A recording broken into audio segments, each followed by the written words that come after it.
अस्सलाम वालेकुम, मैं हूं doctor Zainab, consultant gynaecologist and infertility specialist. आज का मेरा टॉपिक है बहुत इंपॉर्टेंट। ख़वातीन अपनी फीमेल हाइजीन को कैसे मेंटेन रखें, अपनी सफाई का कैसे ख्याल रखें, इसके बारे में आज मैं आपको दूंगी 10 टिप्स। तो मेरे साथ रहिए वीडियो के एंड तक। चलिए शुरू करते हैं।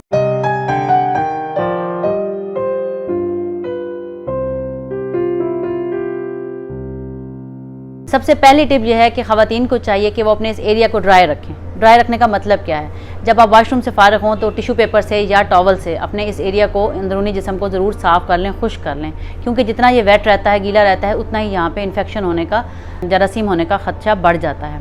और ख़ास तौर पे वो ख़वातीन जिनका वेट ज़्यादा है, उनको रात को चाहिए कि वो अपनी जो है इस एरिया को ड्राई करके फिर सोएं, क्योंकि जितनी नमी होगी उतने ही जरासीम ज़्यादा होंगे। दूसरे नंबर पर बात आती है आप क्लॉथ कैसे यूज़ करते हैं। सिंपल कॉटन के नरम वाले अगर अंडरवेयर यूज़ किए जाएं तो ख़ारिश और दाने नहीं निकलते। जो लोग बहुत सिल्की किस्म के, बहुत ही फैंसी किस्म के अंडरवेयर्स ख़वातीन यूज़ करती हैं, उनको ये प्रॉब्लम बार बार होता है, ख़ारिश भी होती है और दाने भी निकल आते हैं। तो अवॉइड करें इस किस्म के फैंसी किस्म की जो अंडर क्लॉथ्स हैं उनको, तो भी आप इसको मेंटेन रख सकते हैं।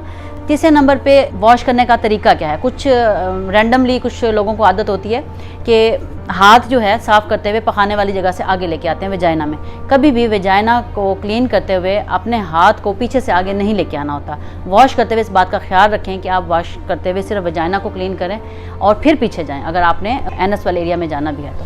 चौथे नंबर पर जो इम्पॉर्टेंट बात है वो ये है कि आप अपने आप से और अपनी बॉडी से कितना प्यार करते हैं। कुछ ख़वातीन या कुछ लोगों के दिमाग में ये कॉन्सेप्ट होता है कि ये गंदी जगह है, यहाँ से पेशाब और पखाना आता है। उनके दिमाग में ये बात होती है जिसकी वजह से वो इस जगह को लाइक नहीं करते। हालांकि किसी एक दिन अगर आपको पेशाब पखाना ना आए तो क्या कितनी मुश्किल होती है, पेशाब अगर इंसान का रुक जाए तो ये भी अल्लाह के हुक्म से ये चीज़ें बनाई गई हैं और इनका कोई ना कोई मकसद है। तो अपने जिस्म से, अपनी बॉडी से मोहब्बत करें, अपनी जिस्म को रिस्पेक्ट दें, ताकि आपके उस एरिया में अगर आप ज़हनी तौर पर समझेंगे ना कि ये गंदा एरिया है तो वहाँ पर दाने बनना, डिस्चार्ज होना ये नॉर्मल हो जाता है। तो अपने जहन को भी साफ़ करें कि अल्लाह ताला ने हर चीज़ किसी मकसद के लिए बनाई है। अगर वेजाइना को बनाया है तो इसका कोई काम बनाया है, वहाँ से पीरियड्स आ रहे हैं, वहाँ से यूरिन आ रहा है, तो ये इसका एक काम है।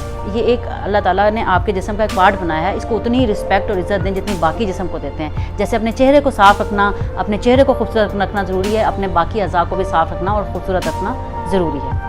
लेकिन खूबसूरती पैदा करते हुए हद से तजावुज़ मत करें। कुछ ख़वातीन परफ्यूम यूज़ करती हैं, स्प्रेज यूज़ करती हैं और वो जो सेंट वाले जो है टॉवल यूज़ करती हैं, उससे क्या होता है, इन्फेक्शन का रिस्क बढ़ जाता है। तो सिंपली सादा जो टिश्यू पेपर है या वेट टिश्यू वाइप्स, जो बच्चों के बेबी वाइप्स होते हैं, उनके ज़रिए आप साफ़ कर सकती हैं। इसके अलावा सेंटेड परफ्यूम्स वगैरह इस एरिया में यूज़ करने की ज़रूरत नहीं होती और ना ही कोई बहुत ज़्यादा क्रीम्स अप्लाई करने की ज़रूरत होती है। छठे नंबर पर बात यह कि कुछ ख़वातीन में ड्राइनेस हो जाती है, वेजाइना ड्राई हो जाता है। तो उन ख़वातीन में वेजाइनल मॉइस्चराइज़र मिलते हैं या वेजाइनल लुब्रिकेंट्स मिलते हैं जो वेजाइना के अंदर यूज़ किए जा सकते हैं। तो वो ख़वातीन जिनको ड्राइनेस का इशू है, उनको सबसे पहले तो अपने डॉक्टर से मशवरा करना चाहिए, कहीं वो कोई ऐसी मेडिसिन तो नहीं यूज़ करनी जिसकी वजह से ड्राइनेस हो रही है।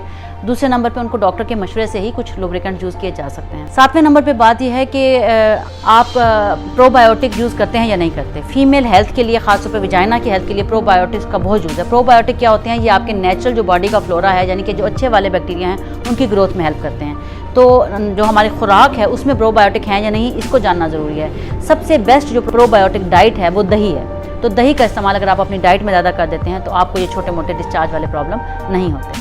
आठवें नंबर पे बात यह है कि जो जितने भी वेजाइनल वॉशेज़ हैं उनको अंदर इस्तेमाल नहीं करना चाहिए। ख़वातीन को पता नहीं होता, बाहर से सफाई करने के लिए वेजाइनल वॉश मिलते हैं। आप कोशिश करें कि हाइपो एलर्जेनिक, जिससे एलर्जी ना हो, जिससे खारिश ना हो, वो वाला वेजाइनल वॉश यूज़ करें और वो भी बाहर की तरफ अप्लाई करें। वेजाइना के अंदर कभी कोई वॉश इस्तेमाल नहीं करना चाहिए।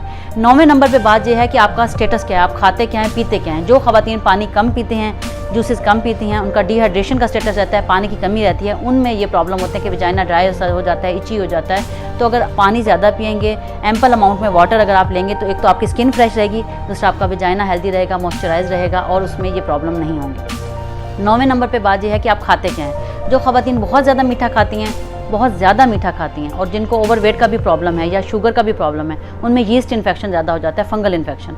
तो मीठा खाने से परहेज़ करें अगर आप चाहते हैं कि आपका वेजाइना हेल्दी रहे। 10वें नंबर पे बात यह है कि आप कोई मेडिसिन, कोई ऐसी पिल, कोई हार्मोन तो नहीं इस्तेमाल कर रहे हैं। कभी भी किसी डॉक्टर के मशवरे के बगैर कोई हार्मोन इस्तेमाल नहीं करना चाहिए। ख़ास तौर पे मनसूबाबंदी की जो गोलियां हैं वो डॉक्टर के मशवरे से इस्तेमाल करनी चाहिए, क्योंकि कुछ इनमें से टैबलेट्स ऐसी होती हैं जो वेजाइनल ड्राइनेस करती हैं। तो इस चीज़ का ख़ास ख्याल रखना चाहिए कि ड्राइनेस ना हो। ठीक है। तो उसके बाद बात आती है कि डर्टी प्लेसेस को अवॉइड करें। जैसे हम सफ़र कर रहे हैं या हम किसी गाड़ी में बैठे हुए हैं, लंबे सफ़र पे जा रहे हैं, ट्रेन पे जा रहे हैं या कहीं पे भी हैं, किसी होटल में हैं, जब भी आप वॉशरूम में जाएं सबसे पहले उस वॉशरूम का जो वो है उसको पानी से अच्छी तरह वॉश कर लें, फिर उसमें बैठें। और उसको वॉश करने से पहले अपने हैंड ज़रूर वॉश करें, अपने हाथ ज़रूर साफ़ कर लें। हम जगह जगह टच करते हैं, मोबाइल को टच किया, टेबल को टच किया, खाने को टच किया, उसके बाद जब हम वॉशरूम जाते हैं तो बिना हाथ धोए जब वजाइना को क्लीन करते हैं तो इन्फेक्शन का रिस्क बढ़ जाता है। तो वॉशरूम जाते ही पहले सिंक पे अपने हाथ अच्छी तरह धोएं, फिर अपनी वो जगह धोएं जहाँ पे आपने बैठ के वॉशरूम करना है, चाहे वो कमोड है चाहे वो दूसरा है। तो उसको वॉश करने के बाद फिर आप इस चीज़ से फारिग हों और फिर दोबारा हैंड वॉश करें। तो फ्रीक्वेंटली हाथ धोने से, बार बार हाथ धोने से भी सफाई रहती है और इस जगह पे इन्फेक्शन नहीं होता। आई होप सो ये 10 टिप आपको बहुत पसंद आए होंगे।